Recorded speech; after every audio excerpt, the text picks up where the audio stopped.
Today, we're confirming an additional $23.7 million in federal funding to operate isolation sites in regions such as Toronto, Peel, York, and Durham. And we're finalizing the details for similar sites in Thunder Bay, Windsor, and other regions. There are currently 5 rooms fully federally funded in Ontario. Today's funding will allow for an additional 1,600 rooms to be created, bringing the total to approximately 2,000 rooms in the province. Now, these rooms are going to be of great use for people that contract COVID-19 and want to protect the members of their household from also contracting the disease. It's really important that public health units work with their local municipalities and that they support citizens to properly isolate when they've been diagnosed with COVID-19 so that we can curtail the spread.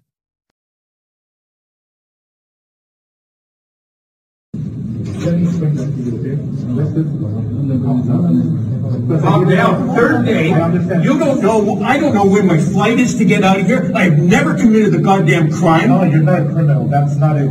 Then what the hell's going on here? I've had 3 tests. I have a right to know when my test is coming. Sir, third day. I just want to be clear with you. I just want you to understand the situation. I want to be clear with you. You want to be clear with me. It's shit food that I have no chance at all to say what I want. I got an ugly sandwich this afternoon that just makes me puke. Come on. Come on, you're treating me crappy. You're treating us all very poorly. So, as more Omicron cases are confirmed in Canada, officials are utilizing the precautionary principle. Better to keep people in quarantine now as information about the new variant comes in. But what's really going on inside these quarantine hotels? Travelers returning from banned countries are claiming they're being neglected. Some are saying, we're underfed, we're being mistreated. Tiffany Gora is a Canadian who's under mandatory travel quarantine after returning from Cairo, Egypt, with her 5-year-old and her 8-year-old and her husband. Canadians who work in Egypt. Egypt, of course, one of the additional countries Canada added to the list of countries from which foreign travel is banned. So she just got out of a quarantine facility after almost 4 days ago. I think you just got out a few hours ago, Tiffany, and good to talk to you again. I spoke to you earlier today. What was it like for you and your family inside this quarantine hotel? Can you describe what you went through? Thanks, Evan. Yeah, absolutely. I mean, it was an extremely difficult and, onerous and traumatic process for myself and our 2 daughters. My husband hasn't traveled back with us as yet. TBD if he decides to follow. But I mean, it's grueling. It's isolated. You don't have fresh air. You can't exercise. You can't leave. The food is atrocious and it's not nutritious. And there's just it's absolutely mind-boggling that you could hold healthy, law-abiding, fully vaccinated citizens in these kinds of conditions. We had 2 negative PCR tests before getting on the plane to come to Canada, and then we waited 3 days to have a 3rd Canadian PCR, which resulted also negative. While we were waiting in the hotel. So you get your PCR test in Egypt, and then you get another one where you stop over in Frankfurt. You pay for all these tests yourself. How much were they? PCR tests in Egypt are about $100 a person, so that's $300.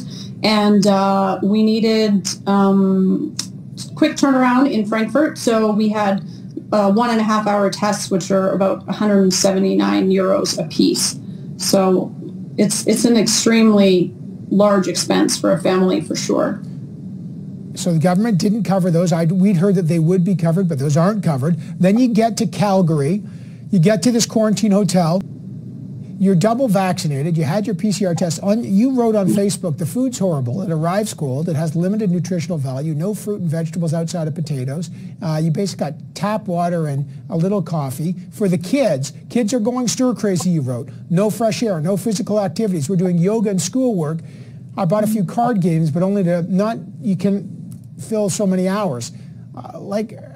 Just if you were to describe to the federal government who's saying, you've got to go through this, what was it like for your family?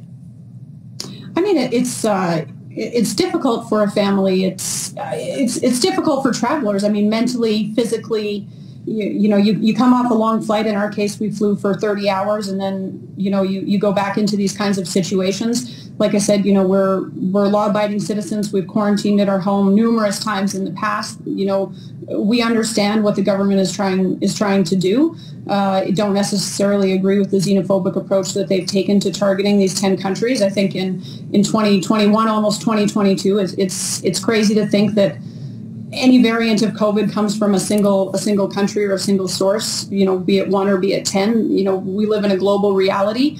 I think these targeted measures are unnecessary, and I think they'll in the end be ineffective. It seems like it was, poorly thought out and ill-designed, and a knee-jerk reaction to try to stem some of the panic over this variant.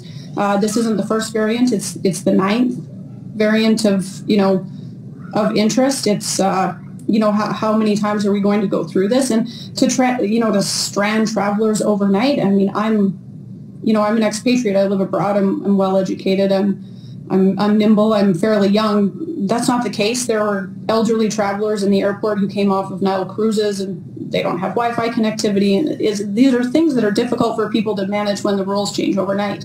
And they've done everything they can do up to that point to do the best they can to make it right and follow the rules. Yeah, I couldn't even reach you. We couldn't even call Tiffany Gora directly. We had to go through the Red Cross, and I had to call her. Just quite something. Okay, Tiffany Gora, I really appreciate it. First of all, I'm glad you're out and you're healthy and you're safe and your kids are safe. Thank you so much. I appreciate it.